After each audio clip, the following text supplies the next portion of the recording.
What's up, everybody? Once again, my name is Matt, and welcome back to Let's Play The Legend of Zelda: A Link to the Past. In the last episode, we finished up the Swamp Palace and saved the second maiden.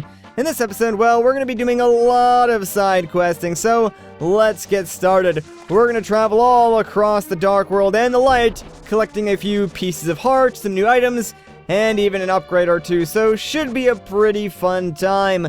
Let's get started by heading towards this area, and I believe this is where, like, the 5th Temple of the Dark World is located, but we're not going there just yet, don't you worry. Instead, we're gonna stand on this shallow section of water and use our magic mirror to go back to the Light World, because, sure enough, we'll be on this tiny little island that contains a piece of heart. So, there we go, and now we're just gonna go directly back to the Dark World. So, we're going to be doing that a lot in this episode, using the Dark World to reach areas that we couldn't get to in the Light World. And it's pretty cool to see how sort of the Light World and the Dark World interact with each other in this game, because there's like a lot of areas where you might not be able to reach them in the Light World, but you know, if you head over to the Dark World, you can find an area that is sort of uncovered or easier to get to, and then use your magic mirror to go back to the Light World and reach that area. And vice versa to some degree, where there might be an area in the Dark World you want to get to, so you have to go back to the Light World and find a portal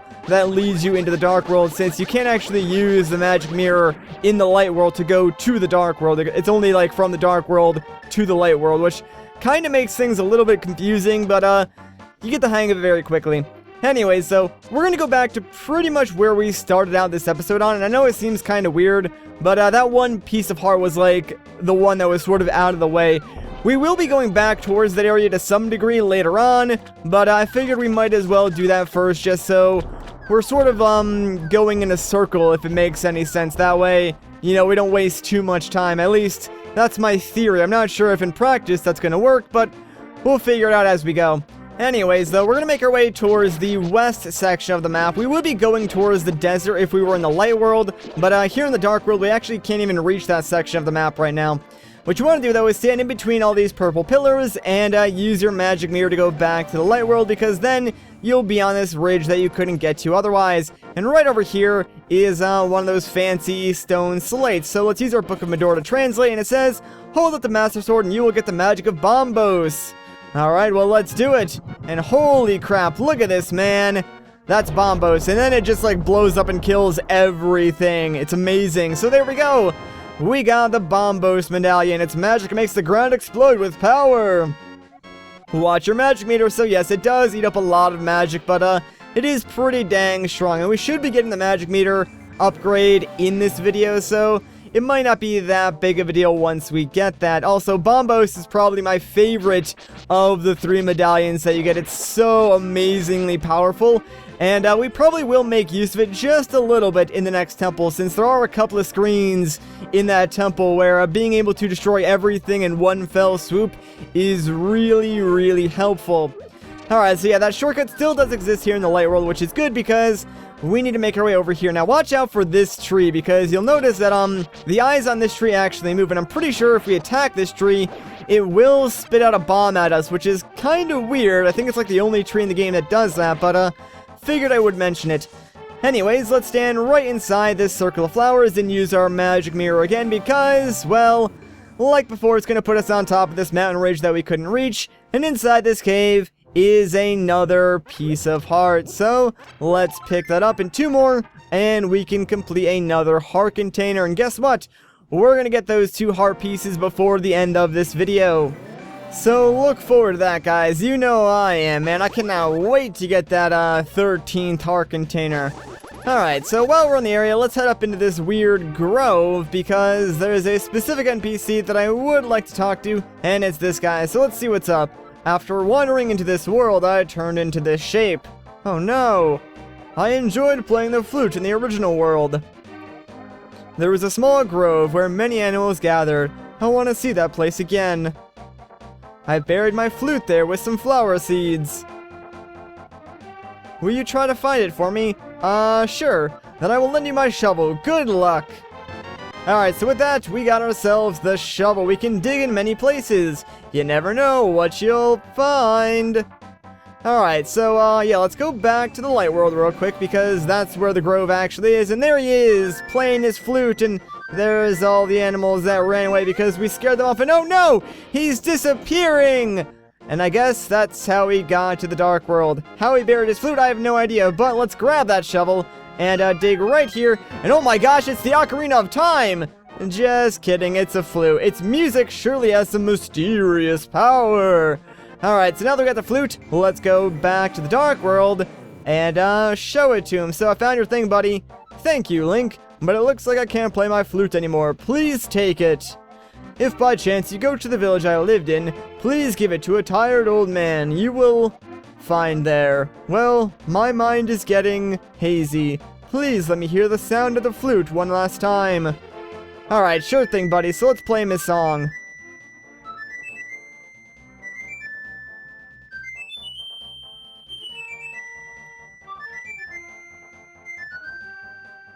It's beautiful. I love it. And oh no! He turned into a tree! We killed him with music! How could we? Well, I don't really care. Anyways, moving on. We got ourselves a flute and a shovel, so that's really all I care about. So, next thing that I want to do is go and get some more heart pieces, so let's do it!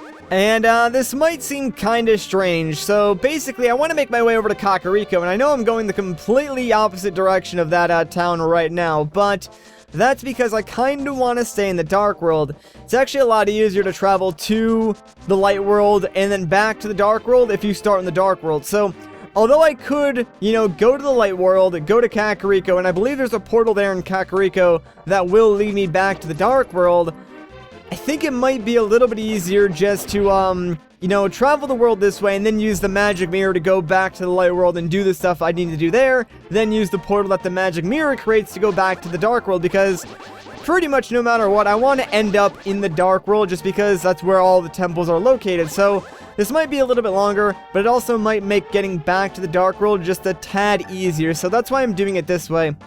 Alright, so right where this arrow is on the ground, we can actually hookshot across here. It's very precise. There we go. But yeah, you can latch onto those skulls and just pull yourself across to this section of the map. So we are actually coming up on another location where we can get a piece of heart in the light world, and that is in this graveyard. So there's this tiny little maze that we sort of need to go through. It's really not that hard. Just bash through some rocks by running into them with your sword, and you want to make your way to like this upper left hand area because, well, there's a mountain towards our right that we need to be on, and you really can't get on this area in the light world. So again, let's pull out our magic mirror and go back to the light world because, well, guess what? We're gonna find the entrance to this cave! Yeah, and right now the cave looks kinda disappointing, not really anything too interesting, but there is a bombable wall towards the back, so let's get through all these pots, get some bombs and hearts, and then we'll just go ahead and blow this up, and I promise the cave will lead into something more interesting. So now, we got a piece of heart. Hooray! One more, and we can complete that 13th heart container. And like I said, guys, we will be getting that before the end of this video. It's very, very close by, believe it or not. But again, we do want to be in the dark world. So, let's start making our way towards Kakariko, because you know what, I think that next piece of heart is actually going to be the last thing that I get, just because we will end off slightly closer to where I want to go if I do it that way, I think, so that should hopefully work out in our favor. But, yeah, I do want to make my way towards Kakariko. Now, Kakariko in the dark world is a very different place. It's actually kind of like a thieves' town, so you don't want to spend too much time here because there are enemies and thieves all over the place. They will try and steal, like, your items from your bombs, your arrows, even your rupees, so try and not spend too much time here if you can. Instead, we're just going to exit towards the right, and now we actually want to go back to the light world because there's an upgrade that we can very easily get, and you can do this anytime after you get the magic hammer. So, if we head up here and grab our hammer, we can bash down that wooden stake and jump in this hole. And this is kind of weird, but believe it or not, this is actually where we get the upgrade to our magic meter. So let's head up here, and you're gonna find this weird cauldron with this red liquid. So You need magic powder for this too, by the way, so grab that and sprinkle some inside and this bat will appear. Hey, bless you for waking me from my deep dark sleep. I mean, thanks a lot, sir. But now I'll get my revenge on you. Get ready for it. Is that okay with you, sir? Oh no, whatever are you doing to me? Stop it. Hehehe, I laugh at your misfortune. Now your magic power will drop by 1/2. Congratulations, now do your best, even though I'm sure it won't be enough. Have a nice day, see you.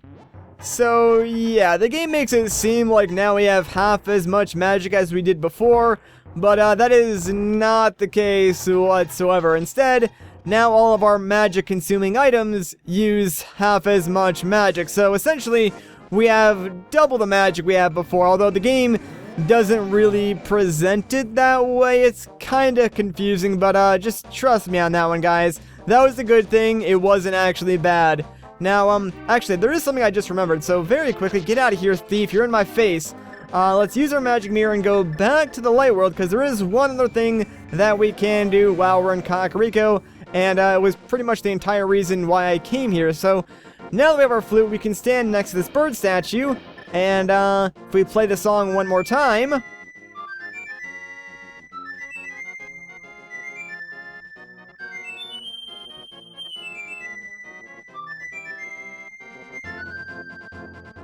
it brings a tear to my eye, guys, every single time. But yeah, so the bird statue explodes, and it turns out there was like a pelican inside the thing the whole time. Who put the pelican there? I have no idea.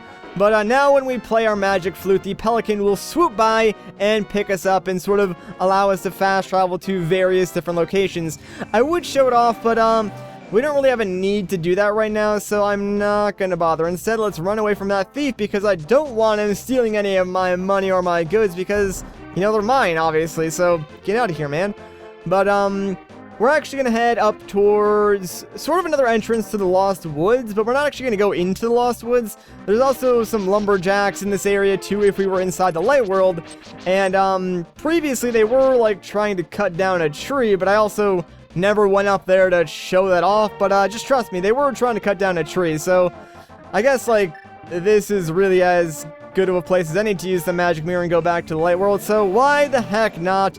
We'll just leave our portal there and make use of that a little bit later. For now, though, if we head up here, you'll notice that there's this tree that's leaves are slightly a lighter shade of green. And if we dash into it, the leaves fall off and reveal this stump that we can fall down into. And believe it or not, this leads into a fairies fountain of sorts. So what do you say we just grab one of those fairies to refill our HP? But more importantly, if we go off to the right, we can find ourselves another heart piece. So there we go. That completes our 13th heart container. Fantastic. I told you guys we would finish that before the end of this episode.